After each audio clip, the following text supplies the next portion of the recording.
Good afternoon, students.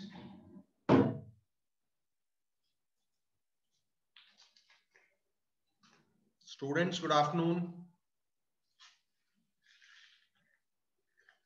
Good afternoon, sir. Thank you. Thanks for responding at least.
Shall we start? Yes, sir. Okay.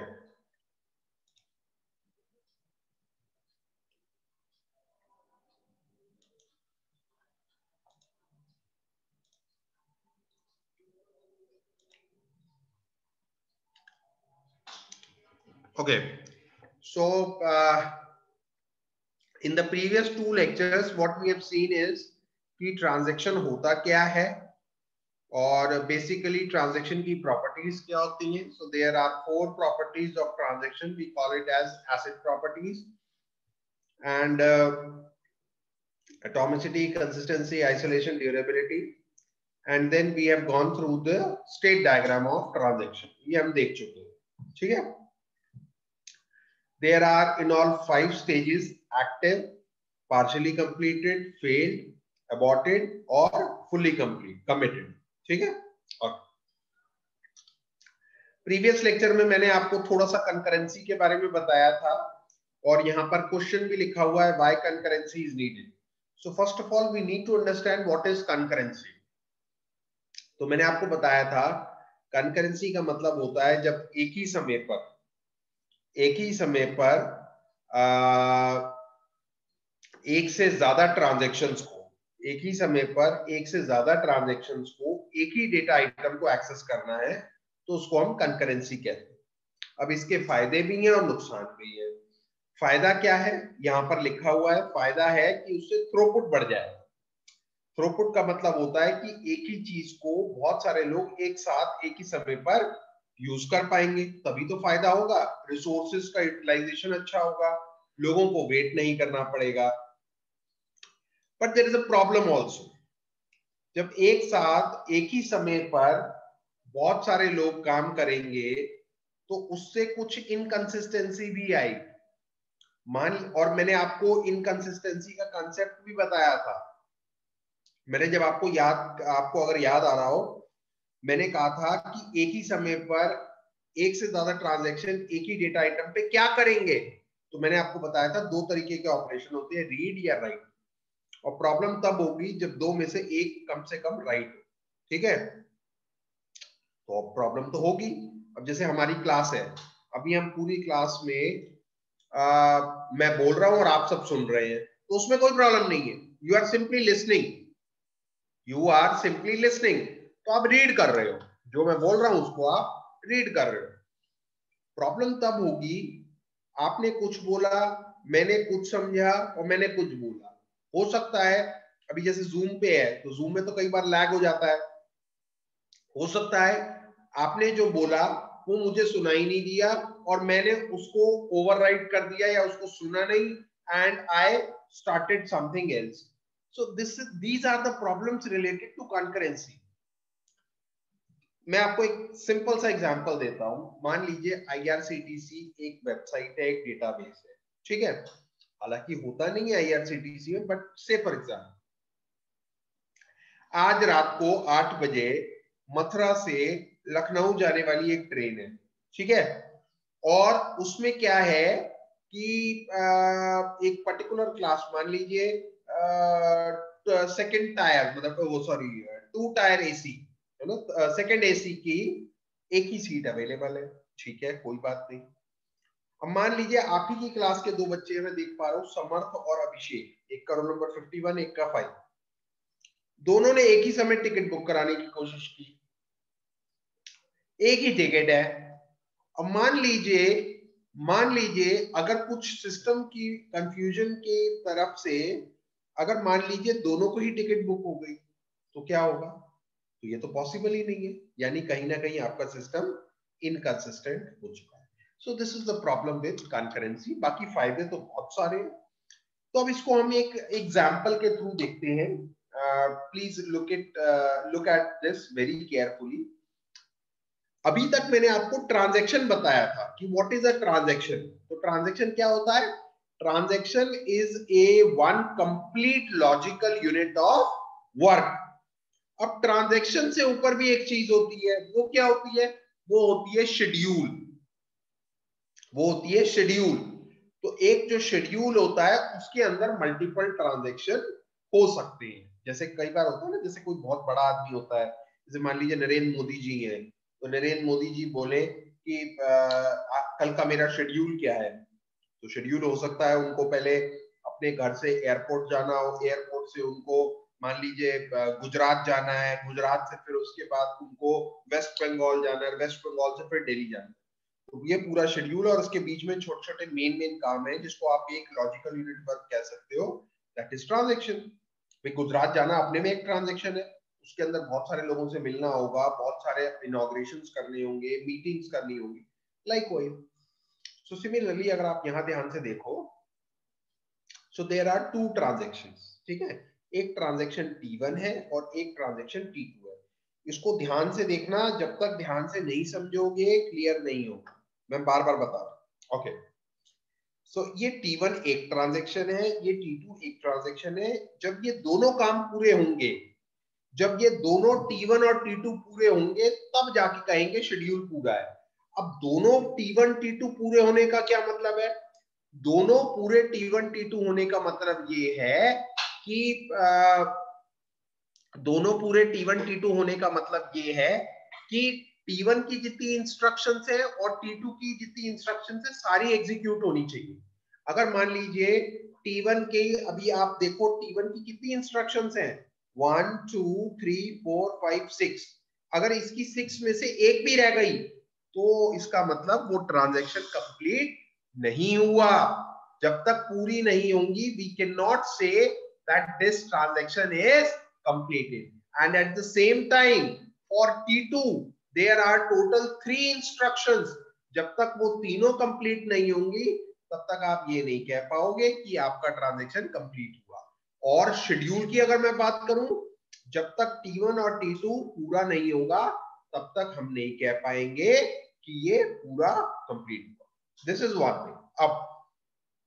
अब ये दोनों ही हमें काम करने हैं, तो ये दोनों काम हम कैसे कर सकते हैं? जरा ध्यान से देखते हैं हम दोनों काम कैसे कर सकते हैं। हम ये दोनों काम ऐसे कर सकते हैं कि पहले T1 को कर लेते हैं, फिर T2 को कर लेंगे, फिर देखते हैं क्या होगा। अब T1 T2 करने से पहले हमें कुछ वैल्यूज बताई गई है। X की वैल्यू है 80, ठीक है, कोई बात नहीं, ट्रांजेक्शन शुरू होने से पहले ये वैल्यूज है। N की वैल्यू 5 है, ठीक है, ये एक वेरिएबल है और m की वैल्यू 4 है, this is again one variable, so this is fine. x equals to 80, n equals to 5 and m equals to 4. okay good।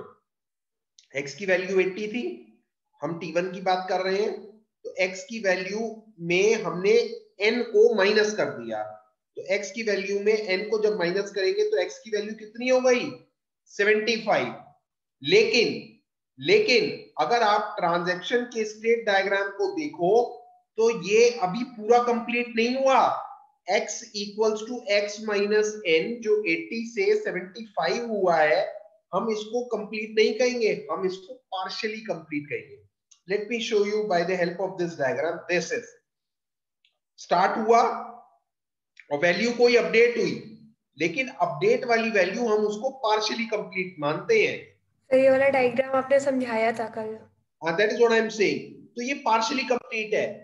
पूरी कंप्लीट कब होगी? ये पूरी कंप्लीट तब होगी जब हम इसको x की वैल्यू 75 को सबको बता देंगे। यानी सबको बताने का मतलब क्या है, हम इसको राइट कर देंगे, अपडेट कर देंगे, डेटाबेस में इसको फिक्स कर देंगे, परमानेंट कर देंगे। तो तब जाके हम कहेंगे कि ट्रांजैक्शन के स्टेट्स के हिसाब से ये कमिटेड हो गया है। अभी ये x equals to x minus n is partially committed. When we'll write w and bracket में x, then it means it is committed। ठीक है, committed हो गया। अब x equals 75 है। अब दुनिया जहां में इसकी वैल्यू 75 की दी जाएगी। ठीक है, कोई बात नहीं। अब हमने वहां पे, अब क्योंकि ये कमिट कर दिया, तो जो मेन डेटाबेस है वहां पे हमने 80 काट के अब ये कितना कर दिया 75 कर दिया। फिर उसके बाद y आया, एक y को रीड करना है पहले, तो पता करो y की वैल्यू कितनी है। हमने y की वैल्यू को पता किया, तो y की वैल्यू निकल कर आई 5050। चलो ये भी ठीक है। अब वो जो y की वैल्यू 50 निकल कर आई, उसमें हमने 5 और ऐड कर दिया। जब हमने 5 और ऐड किया तो वैल्यू कितनी हो गई उसकी? अब उसकी वैल्यू हो गई 55। सो 50 प्लस 5 इक्वल्स टू 55। गुड। और उसी वैल्यू को अब हमने राइट कर। तो ये जो स्टेप बाय स्टेप हमने किया, इससे हुआ क्या? इससे हमारा एक ट्रांजैक्शन कंप्लीट हो। क्लियर? समझ में आ रहा है? अब उसी तरीके से एक ट्रांजैक्शन कंप्लीट तो हो गया, लेकिन अब हमें T2 को भी तो कंप्लीट करना है। अब T2 करेंगे तो हमने प्रोसेस क्या फॉलो किया? We followed a process. First we did T1 and now we are doing T2। T1 के कंप्लीट होने के बाद हमने T2 किया, तो x की वैल्यू तो अब चेंज हो चुकी है, तो अब T2 x की अपडेटेड वैल्यू लेगा 75। ठीक है, अब 75 में 4 ऐड कर दो क्योंकि m की वैल्यू 4 है, so this comes out to be 79। और अब हमने इसको 79 को डेटाबेस में अपडेट कर दिया और इसका आंसर आया 79।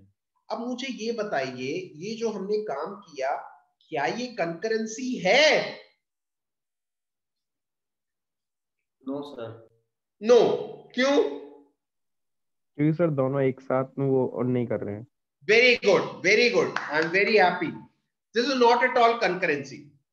ठीक है, ये क्या हुआ? पहले हमने T1 कर लिया, फिर उसके बाद T2 कर लिया। इसको कंकरेंसी नहीं कहते। कंकरेंसी अब आगे स्लाइड में आए। अच्छा, अगर आप कंकरेंसी ना करो, अगर आप कंकरेंसी ना करो तो एक शेड्यूल के अंदर, अगर आप कंकरेंसी ना करो तो एक शेड्यूल के अंदर जो ट्रांजैक्शंस होते हैं उनको करने के कितने तरीके हो सकते हैं? मुझे जवाब दीजिए। ये कंकरेंसी नहीं है, ठीक है, लेकिन अगर ये कंकरेंसी नहीं है तो इस शेड्यूल के अंदर कितने तरीकों से हम काम कर सकते हैं? काम करने का मतलब T1 भी कंप्लीट करें और T2 भी कंप्लीट करें। कैसे कर सकते हैं?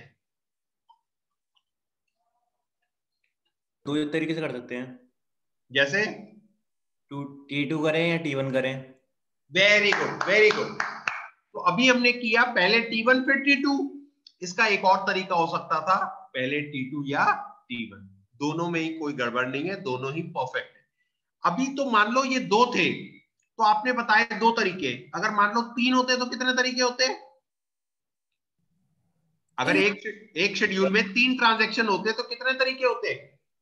6। कैसे? 3 फैक्टोरियल। Good, very good. तो होता T1 T2 T3, T3 T2 T1, T1 T3 T1 T3 T2, T3 T2 T1, T3 T1 T2, T2 T1 T3 और T2 T3 T1। तो आंसर होता 3 फैक्टोरियल। यानी कहने का मतलब ये है अगर हम कंकरेंसी नहीं कर रहे, if we are not following concurrency and there are n number of transactions in a schedule, n for Nagpur, there are n number of transactions in a schedule, so there are n factorial ways of doing that schedule. Clear? Yes sir. Yes sir. Very good. Okay. तो यही वो कह रहा है कि when we execute T1 after T2, then final value of x and y in database is this. उसी तरीके से वो कह रहा है, ये तो T1 T2 कर दिया आपने, तो वो उसी तरीके से कह रहा है कि हम पहले ऐसा भी कर सकते थे कि T2 को कर लेते फिर T1 कर लेते। देखो ध्यान से देखो, ये कोई कंकरेंसी नहीं है, पहले पूरा T1 निपटाया, उसके बाद T2 को हमने शुरू किया। मान लीजिए यहां पर इसको ऐसे समझा करो, मान लो T1 ट्रांजैक्शन में RX को हमने 11:10 पे शुरू किया, इसको 11:11 पे, इसको 11:12 पे, इसको 11:13 पे, इसको 11:14 पे, इसको 11:15 पे। So when like T1 is completed at 11:15, then only afterwards we'll proceed for T2. Probably we'll start at 11:20 for this first instruction of T2. So that's the concept of performing transactions which are not at all concurrent. समझ में आ रहा है? Yes sir. Yes sir. Now next, अब वो यही कह रहा है what if we have T2 followed by T1, यानी वो कह रहा है पहले T2 फिर T1, तो वो भी कर सकते हैं, वो ऐसे हो जाएगा। उसको भाई अब 11:10 पे ये कर लो, 11:11 पे ये कर लो, 11:12, जब ये 11-12 पे पूरा कंप्लीट हो जाएगा, then afterwards we will start this at 11:14 or maybe 15, इस तरह। समझ में आ रहा है? Yes sir. Good. So this is clear. अब थोड़ा कंकरेंसी पे आ जाते हैं कि हम कंकरेंसी अगर करेंगे तो कंकरेंसी से क्या क्या प्रॉब्लम आएगी। तो कंकरेंसी से जो पहली प्रॉब्लम आएगी उसको हम कहते हैं लॉस्ट अपडेट प्रॉब्लम। ठीक है, अगर आप ध्यान से देखो यहां पर दो चीजें बहुत ध्यान देने की जरूरत है, क्योंकि अगर ये नहीं समझ में आएगा आज का लेक्चर तो फिर दिक्कत हो जाएगी। Okay, so if you very clearly see, आप देखो T1 में जो पीछे हमने सॉल्व किया उसमें कितनी इंस्ट्रक्शंस थी? 6। यहां पर भी 6 है, बदलेंगी तो है नहीं, यहां पर भी 6 है। पीछे T2 में कितनी थी? 3। यहां पर भी वही है, ठीक है ना, यहां पर भी वही है। तो हम कुछ डिफरेंट नहीं कर रहे हैं, पूरा शेड्यूल तभी कंप्लीट होगा जब इसकी 6 और इसकी 3, 6 + 3 9, 9 की 9 स्टेटमेंट जब तक एग्जीक्यूट नहीं होंगी तब तक हम अपने इसको कंप्लीट नहीं मानेंगे। बट एक छोटा सा यहां पर हम चेंज कर रहे हैं जिसको हम कंकरेंसी कहते हैं। अब अगर आप इसको बिना समझे सिर्फ एग्जाम्पल देख के अगर बताना चाहो कि ये कंकरेंसी है, तो आप कैसे कह पाओगे कंकरेंसी है? बिल्कुल कह सकते हो। तो आपको देखना क्या है, आपको साफ साफ दिख रहा है कि एक ट्रांजैक्शन अभी खत्म नहीं हुआ दूसरे को घुसा दिया, दूसरा खत्म नहीं हुआ फिर पहला आ गया, पहला खत्म नहीं हुआ फिर दूसरा आ गया, फिर पहला आ गया, है ना। So this is called as concurrency and this is called as interleaving of transactions. क्या कहते हैं? Interleaving, INTERLEAVING। आपने देखा है अभी विंटर्स आ रही हैं, तो विंटर्स में जो लेडीज होती हैं वो स्वेटर बुनती हैं घर पे। आई एम श्योर आपने अपने घरों में भी देखा होगा, नहीं? नो? देखा है सर, देखा है सर। तो अगर आपने स्वेटर को कभी निट होते हुए देखा हो तो एक धागे के अंदर दूसरा धागा, फिर दूसरे के अंदर पहला, दूसरे के अंदर तीसरा, लाइकवाइज ऐसे ही होता है ना? Yes sir. This is called as interleaving. मैं अगर एक एग्जांपल से आपको दिखा पाऊं इंटरलीविंग क्या होती है, अगर किसी ने बायो पढ़ी हो या साइंस में भी कभी कोशिश की हो पढ़ने की, तो आपने ध्यान दिया होगा डीएनए का स्ट्रक्चर कैसा होता है। तो डीएनए का स्ट्रक्चर कुछ इस तरीके का होता है, ये एक स्ट्रैंड और ये एक स्ट्रैंड और ये एक स्ट्रैंड, एक के अंदर एक घुसा हुआ होता है, नहीं? Yes sir. This is called as interleaving. ठीक है, अब मैंने जैसे कहा पहले भी आपको, इसके फायदे बहुत हैं। इसका फायदा क्या है? अरे इसका तो बहुत फायदा है। अभी मैं आपको एक और एग्जांपल देता हूं। अभी देखिए क्या है, कि अभी जैसे सर्दियां आ रही हैं, है ना, सर्दियां आ रही है, तो सर्दी आई गई है ऑलमोस्ट, अब और आएगी। तो मान लीजिए हमारे डे टू डे लाइफ के कुछ काम होते हैं, है ना, जैसे मैंने कहा मॉर्निंग में उठते हैं, वी हैव आवर टी और जो भी आप मिल्क लेते हो, एंड वी फ्रेशन अप। अब मान लीजिए आपको फ्रेशन अप होना है, आप फ्रेशन अप हो गए, now you have to take the bath, है ना। अब बात करने से पहले भी एक प्रोसेस है भाई, हम ब्रश करेंगे एंड लाइकवाइज। अच्छा, क्योंकि विंटर इज देयर, तो ऑब्वियसली बात है कोल्ड वाटर से तो कोई नहीं नहाएगा, so you need a warm water, hot water. तो अभी क्या है, मैं ब्रश कर रहा हूं, ठीक है, I am brushing my teeth and I am saying कि ब्रश पहले मैं कंप्लीट कर लूं, उसके बाद मैं अपना गीजर चलाऊंगा, एंड उसके बाद आधा घंटा गीजर जब गर्म हो जाएगा तब उसके बाद मैं नहाऊंगा। मतलब हर काम को करने के बाद दूसरा नया काम स्टार्ट करूं। Why? Instead what I can do is, मैं जैसे ही सुबह उठा, first thing that I did is I switch on the geyser. तो क्या होगा, जब तक मेरा पानी गर्म हो जाएगा तब तक मैं और काम कर पाऊंगा। Am I making some sense? Yes sir. तो मैं यही यस सर। चाह रहा हूं, कंकरेंसी यही कहती है, कंकरेंसी ये कहती है कि आप क्यों किसी के लिए वेट करो। अगर आप काम एक साथ तरीके से कर सकते हो, पैरेलली कर सकते हो, इंटरलीव करके कर सकते हो, इससे फायदा क्या होता है? इससे फायदा ये होता है, समय बचता है, थ्रूपुट बढ़ता है, एक ही समय पर बहुत सारे काम हो सकते हैं। लेकिन कंकरेंसी में एक प्रॉब्लम भी है। कई बार ऐसा देखा गया है कि अगर हम एक ही समय पर मल्टीपल काम करेंगे, तो मल्टीपल काम को एक ही समय पर एक ही चीज की जरूरत होगी, तो बड़ी लड़ाई हो जाएगी, कैसे होगी? तो हमें यही तो चैलेंज है। हमें कंकरेंसी कंट्रोल का मतलब ये है कि उसकी प्रॉब्लम्स को समझना है और उनको फिर उसका सोल्यूशन देना है। इट्स लाइक दो बच्चे हैं, ठीक है, दो छोटे बच्चे हैं, आपस में खेल रहे हैं, उन दोनों के बीच में एक टॉय रख दो, क्या होगा? दो बच्चे, दोनों बच्चों के बीच में टॉय रख दो तो क्या होगा उससे? वो झगड़ा करेंगे कि हमें चाहिए हमें चाहिए। एब्सोल्युटली, इसी को इनकंसिस्टेंसी कह रहे हैं, लड़ाई हो जाएगी, दोनों रोएंगे, है ना। तो उसी तरीके से कंकरेंसी में भी यही होता है, we have to manage that particular, ठीक है। ओके, अब देखते हैं जरा कैसे होता है। नाउ ये तो हमने पढ़ लिया था, इधर आते हैं लॉस्ट अपडेट प्रॉब्लम। अब लॉस्ट अपडेट प्रॉब्लम क्या है? पहली बात तो आप ये देख के समझ गए होंगे कि ये कंकरेंसी हो रही है। कंकरेंसी क्यों? अभी T1 खत्म नहीं हुआ, T2 स्टार्ट कर दे, कोई प्रॉब्लम नहीं। अब सर, यहाँ बोलिए। फर्स्ट एग्जाम्पल में भी तो यही था, फिर उसमें तो कंकरेंसी थी नहीं। जो फर्स्ट एग्जाम्पल आपने दिया था उसमें भी यही इंस्ट्रक्शंस थे। सी स्टूडेंट, पहला वाला एग्जाम्पल और ये वाला एग्जाम्पल बिल्कुल सेम है। एक शेड्यूल है, दो ट्रांजैक्शन है, एक ट्रांजैक्शन में 6 इंस्ट्रक्शन है, एक ट्रांजैक्शन में 3 इंस्ट्रक्शन। उसको सॉल्व करने का तरीका अलग है। आप अगर यहां ध्यान से देखो तो ये तो मैंने समझाने के लिए लिखा है लेफ्ट हैंड में, राइट हैंड को देखो ना, यहां पर भी तो वही हो रहा है, एक पूरा कंप्लीट होगा तब दूसरा शुरू होगा, लेकिन यहां पर ऐसा नहीं है। समझ में आ रहा है? ये डिफरेंस है। ओके, अब यहां प्रॉब्लम क्या हो गई? यहां बहुत बड़ी प्रॉब्लम ये हो गई कि r की वैल्यू पहले कुछ रीड हुई, तो वो है 80। अब 80 में हमने n माइनस कर दिया, तो कितनी वैल्यू हो गई? 75। लेकिन वो जो 75 है वो अभी पार्शियली कमिटेड है दोस्त, कमिटेड नहीं है। तो दुनिया को कैसे पता चलेगा कि वो 75 हो गई? दुनिया के लिए अभी भी वो वैल्यू कितनी है? 80। तो अब जब T2 उसको रीड करेगा तुरंत, तो T2 को कायदे से तो करना चाहिए 75 रीड, बट T2 कर कितना रीड रहा है? 80।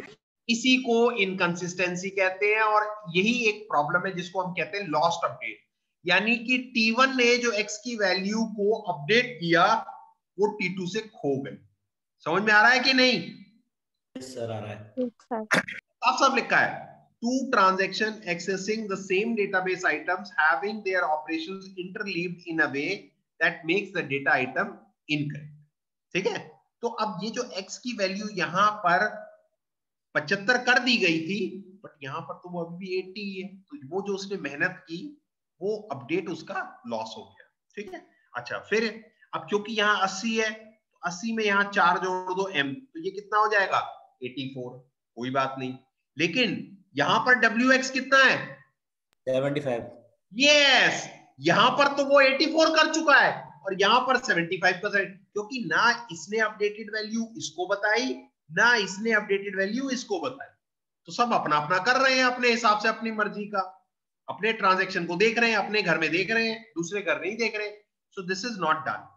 तो यहां पर क्या हुआ, WX वैल्यू हो गई आपकी 75। सो दिस इज 80 में 5 माइनस हुआ 75, बट यहां पर 80 ही हुआ, 80 की 84 हो गई, बट नीचे आके फिर वो 75 लिखा है, x equals to 75 in T1 buffer while x is equal to 84 in T2 buffer। तो ये हो गया।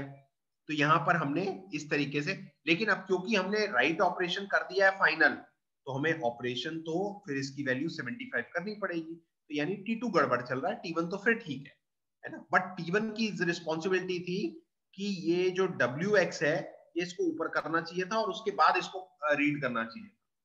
यानी कहने का मतलब दूसरे ट्रांजैक्शन को हमेशा तब रीड करना चाहिए जब उससे पहले वाला ट्रांजैक्शन अगर उसको यूज कर चुका है तो पहले राइट कर ले। ठीक है, आगे देखते हैं। अब y की वैल्यू है 50, कोई बात नहीं, रीड ही तो करना था। फिर अब WX की वैल्यू यहां पर कितनी है? 84, लेकिन उसके हिसाब से तो ये 75 है। ये गड़बड़ हो गई यहाँ पे, है ना, दो वैल्यू कैसे चल रही है? 84, फिर उसके बाद यहाँ पर 55 हुआ और ये फिर यहाँ पे 50। तो आप ओवरऑल देख पा रहे हो कि ये इनकंसिस्टेंसी का एक एनवायरमेंट क्रिएट हुआ है and this is not at all advisable, not at all good. Clear? Yes sir. मैं बेटा थोड़ा सा कंसेप्ट जो है, ये जो टॉपिक है कंसेप्चुअल है, इसलिए इतना ज्यादा आगे नहीं बढ़ रहा। ये प्रॉब्लम हम नेक्स्ट लेक्चर में करेंगे। अगर कोई डाउट हो तो आप मेरे से पूछ सकते हैं, otherwise we can stop. Done? You want to ask anything? Sir इस चीज का कोई सॉल्यूशन भी तो होगा? बिल्कुल है, बिल्कुल है, बिल्कुल है इसका सोल्यूशन। अभी जैसे मैंने क्वेश्चन पूछा कि दो, एक नहीं बेटा, कम से कम 10 प्रोटोकॉल पढ़ेंगे इसके सोल्यूशन के लिए। चिंता मत करो, अभी पहले प्रॉब्लम तो समझ जाए, आगे आएगा। अभी जैसे मैंने एक पूछा था आप लोगों से, दो बच्चों को एक खिलौना दे दो तो क्या होगा? तो लड़ाई होगी, ये प्रॉब्लम है। Yes sir. माँ बाप, पेरेंट्स, गार्जियंस या बड़े एल्डर सिस्टर ब्रदर उसका एक सोल्यूशन भी ढूंढते हैं। तो वो बच्चे को प्यार से क्या बोलते हैं? अच्छा, हाफ एन आवर के लिए तुम यूज कर लो, फिर हाफ एन आवर के बाद तुम उसको दे देना खेले, ऐसे ही कहते हैं ना। Yes sir. यहाँ पर भी कुछ ऐसे ही करेंगे, टोकन सिस्टम होगा, लॉक लगाएंगे, there so many things, don't worry, सब समझाऊंगा। ठीक है, ओके। ओके। बेटा ये जो आप व्हाट्सएप ग्रुप में लिखते हो ना कि सर मैं अटेंडेंस मार्क नहीं कर पाया, मेरे को एब्सेंट किया, देखो ना मेरा इसमें कोई रोल है ना आपका कोई रोल है। ठीक है, attendance is strictly mark bye zoom software. हाँ ये है कि अभी पीछे काफी दिनों से मैं एग्जैक्ट 25-26 मिनट्स पे छोड़ रहा था, तो 26 मिनट तो बहुत होते हैं क्योंकि टाइम लिमिट शायद आप लोगों के लिए 20 ही है। अब आप लेट ज्वाइन करो या उस 26 मिनट के बीच में आपका नेटवर्क 2-4 बार चला गया, तो based on that you will be marked absent. So please be careful in that. कभी मैं लेट होऊंगा तो मैं अलग से व्हाट्सएप ग्रुप पे आपको पहले से बता दिया करूंगा। ठीक है, मेरी तरफ से आप निश्चिंत रहो। So I think I started at 3:03, it is 3:30, तो 27 मिनट्स हो चुके हैं। तो उस लिहाज से तो टाइम आपके पास बहुत है, बट मैं अभी इसको मीटिंग को एंड नहीं कर रहा, however I am signing it of and 5-10 minute बाद मैं इस सेशन को बंद कर दूं जिससे कि किसी का नुकसान हो। ठीक है, thank thank you sir. Sir. Bye.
अबे समर तो अभी क्लास कंप्लीट नहीं हुई क्या?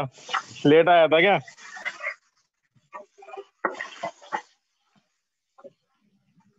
अरे सैम बोल ही नहीं रहा यार कोई।